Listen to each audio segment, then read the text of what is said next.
Hey, this is Marco, and in this video I'm going to show you how to use YouTube A/B thumbnail testing. But before I show you how to do that, subscribe to the channel, it helps me out a lot. So basically what you want to do is you want to go to your YouTube studio. Once you have opened up your YouTube studio, you want to go to the top right, click on create, and then upload video, and then just upload any video of your choice. Once you have came to this window, just scroll down and you will see test and compare. So basically you click on that and you can upload 3 images to learn which one viewers prefer.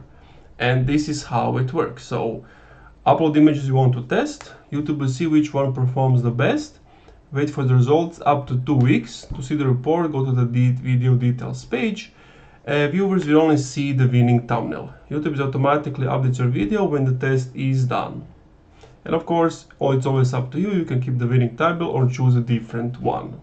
So you want to just click on the plus button. And once you click on the plus button, it's going to open up your files. And from there, you just want to upload photos, click done, and then that's it. Publish your video as you normally would, and that's it. Thank you for watching this video. If you enjoyed, leave a like, comment, subscribe.